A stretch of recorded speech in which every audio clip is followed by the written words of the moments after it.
Hi everyone, and thanks for joining my little show. I'm glad that you could be with me. And I want to say before I start, please subscribe to my channel. It would be greatly appreciated. Ring the bell for future notifications and like any videos that I've posted. Please do that as soon as possible. Do you need a reminder? Well, why not? I'll give you one. Here's the reminder. There you go. Just a little thing, just to let you know that that's what you should be doing at this particular point. So thanks very much. And I'd like to thank those people who have recently subscribed to my channel. It is appreciated. I'm going to talk about my friend, my quasi-hero, the man who probably needs no introduction to anybody around the world, but who is an amazing individual. Now, many of you will be surprised to hear me talking of Mr. Trump in this fashion, but I've been reflecting a great deal on who this man is, the power that he has, and it kind of reminds me a little bit of a magician. And I did come upon a definition of a magician, which says an entertainer who is skilled in producing illusion of sleight of hand, deceptive devices, such as being able to conjure. So this is who Donald Trump is. It's quite simple, really, that is a man who has incredible skills at being able to change what people think, to manipulate their consciousness, to be able to help them to see him in a completely different light than the way he presents to most people. And it's that small group of people, it's that 1/3, in fact, of the Republican Party that seems to be encapsulated and captured by this particular individual. And I think it's worth noting that regardless of what we think of Donald Trump, he has been able to manipulate, to control, to influence a certain degree of the American population. And not just the American population. There are many people here in Australia who think that he's the greatest individual on this planet and that he's there to serve us all, to do good, to make sure that everyone that comes in contact with him will benefit from his years of experience conning other people, so that he can help you understand that being a conjurer or a con man has its distinct advantages, because clearly, as he has been able to demonstrate, being able to con people has actually worked. Now, I've got an example whereby this is evident. Now, yesterday I was just combing through some of my YouTube videos, and as I often do, I came upon one from MSNBC. So the two favourite networks that I do, or three actually, that I do tend to look at are MSNBC, CNN, and here in Australia, Sky News. Always like to know what the right wing are thinking and doing, because we on the left need to be prepared. So anyway, when I was looking at MSNBC, I came across something on Joe Scarborough's show, Morning Joe, a man, incidentally, who I don't particularly like, but nevertheless, he comes up with some interesting information. And on this occasion, this bit of information I thought was quite fascinating. And it was simply this, is that they did a survey amongst Donald Trump supporters, and they were asked, this group of people, Republican supporters of Donald Trump, or Republican supporters in general, not necessarily Donald Trump, but Republican supporters said, feel what they tell you is true. So who of this group of people do you believe are more likely to tell you the truth than anyone else? Now, to my surprise, and everybody else's surprise on MSNBC, Trump came out ahead of a whole host of other people, including friends and family. So if your spouse tells you something, then you're less likely, according to the Republicans, you're less likely to believe her than if Trump tells you the similar sort of thing. So if your spouse tells you that there's that the election wasn't stolen, of course the person you're more likely to believe that it was with no foundation whatsoever is Donald Trump. So conservative media figures like Fox News and so forth, they're less likely to be believed than direct conversations with or hearing from Donald Trump.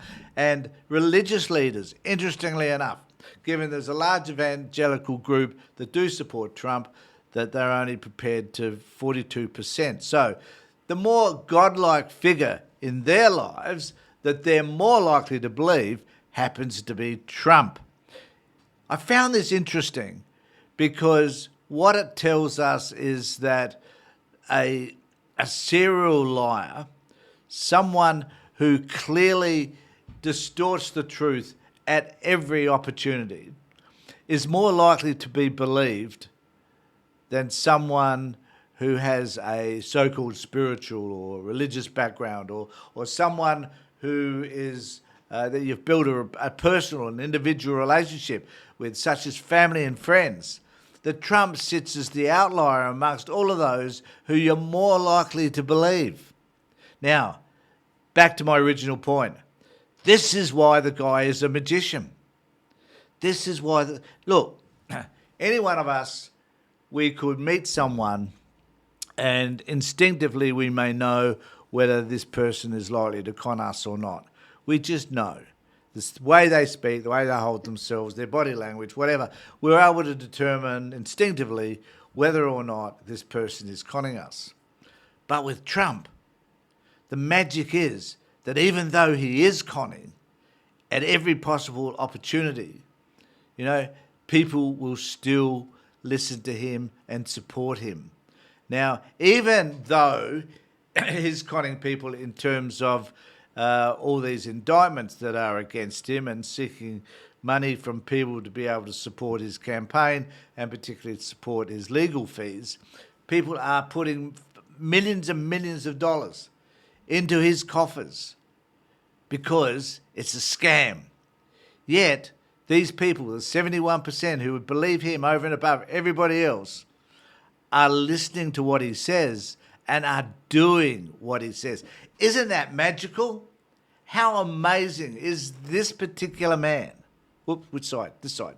This particular man is so amazing that is able to convince a large portion of the population that what he has to say is godlike, that what he has to say is the truth, even though we know that there's been tens of thousands of statements that he's made that are untrue, yet we choose to believe him. I believe that that's magical thinking. I think that people have somehow over time been conned to a certain extent by him that no matter what he says, they will believe him. And when he said, I could shoot someone in Fifth Avenue, whatever it was, and get away with it, that was the truth. So there has been an occasion where he did tell the truth, and that was it. Now, I'd like to know what you think. Why is it that Trump has this magical power to be able to convince people that what he says is right, what other people say, if it contradicts him, is wrong? Why is he able to do that? What is there about this man and the community that goes along with this stuff? Now, I do have a theory. Now, when I say this, I need to be careful because I've been in the United States a couple of times and I do like the Americans. I do, genuinely. I can remember sitting in Tallahassee in front of my hotel, and an African-American guy came up and he just had a chat with me, and he said to me, where you from? And I said, Australia. And he said, love to go to Australia, but the only things he knows about Australia is Sydney Opera House and kangaroos. And that was it. And I came to realise, not just from conversations with him, but there's a certain naivete, I think, about what he said to me and what others have said in the United States, because they are so insular and they're so ignorant in many ways about the outside world and what happens outside of and beyond the United States. In fact, I doubt whether many of those people could have found Australia on a map. But there is, and I knew he'd never come to Australia. The desire to be able to do that sort of stuff just wasn't there. But the idea is, and the point I'm making, I think, is that there are so many people who are not all Americans by any stretch of the imagination, but there are so many who do not want to think about things outside of their bubble, that becomes their belief system. That's what they believe, and nothing is going to shift that. And Donald Trump is a product of just that this is what they want to believe. They're not going to believe anything else, and they're not going to believe anything else, even though they might be told something different from other people that they might trust, like their friends, relatives, loved ones, and religious leaders.